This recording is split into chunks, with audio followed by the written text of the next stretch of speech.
Welcome back to the deep dive. Today we're looking into a Christian apparel brand called the Faithwares. Mhm. Their whole pitch is "Wear your faith proudly." But honestly, when we started digging, my holy radar started twitching almost immediately. Some warning signs popped up fast. Yeah, it really did. It's a classic setup almost. You Yeah. see a brand targeting a high trust group, like, faith communities. So our mission today is to unpack what the sources say about their reputation. Specifically, where does that really notorious 13.4% trust score come from? What's behind that? Okay, let's dive in. Starting right at the foundations, the website architecture itself. What did the risk reports show?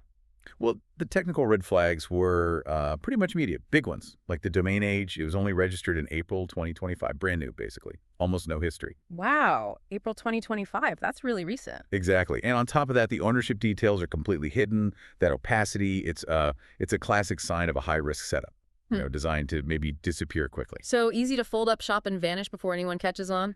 Precisely. It points towards a short-term kind of operation, not building a lasting brand. And I guess that technical sketchiness, it really lines up with those trust scores you mentioned. What were the specific numbers again? Yeah, they were stark. Gridoff gave it a 1 out of 100, called it suspicious, flagged complaints already about non-delivery or even fake products. 1 out of 100. Ouch. Right. And then Scam Detector, that's where the 13.4 out of 100 comes from, their verdict. Untrustworthy, risky, danger zone. Okay. And ScamDoc wasn't much better, only a 25% trust score.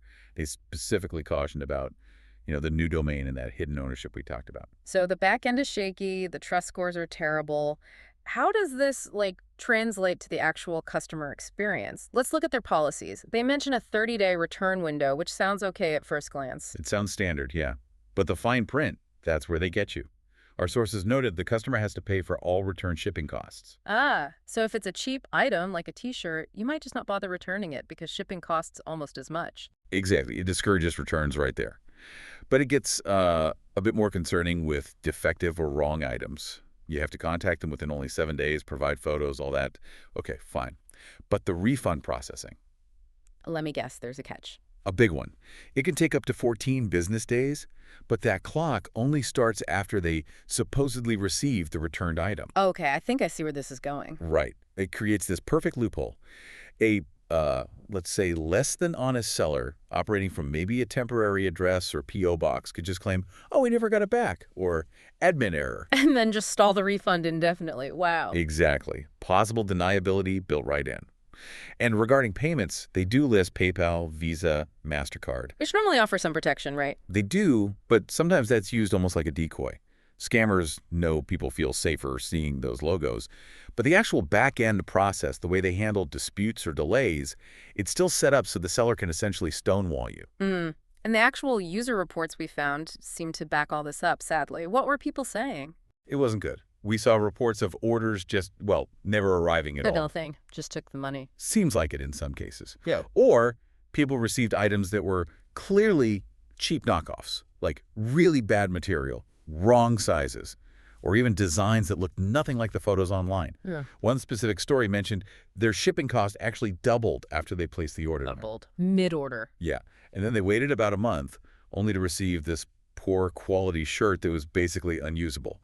And linking that kind of intentional deception to faith-based marketing feels particularly bad. Yeah, that really does cross a line. So wrapping this all up, what's the final verdict from the sources? It's pretty unanimous and pretty damning. Every single major warning light is flashing red. The consensus is this looks like classic drop-and-run shop behavior. They pop up, use the niche appeal to get quick sales, Grab the cash. grab the cash, maybe fulfill a few early orders to look legit, but the plan is likely to shut down before dealing with the bulk of orders, returns, or chargebacks. So the practical advice based on everything we've seen. It's straightforward. Avoid the faithwares. Just steer clear. And if someone is absolutely determined, maybe they love to design. Well, if you absolutely must, only use a payment method with strong buyer protection, like a credit card, maybe PayPal. Keep screenshots of absolutely everything, the product page, the order confirmation, your communication. And be fully prepared for a potential dispute process. Don't expect it to be easy. You're right. A definite buyer beware situation dialed up to 11. Absolutely. And it leaves us with a final thought for you, the listener. In this digital age, we see new online brands constantly. How often does an appealing message like, wear your faith, maybe mask significant operational risks just beneath the surface? What's the real cost of just clicking buy without doing even a quick check on a brand you've never heard of? Something to think about next time you're shopping online.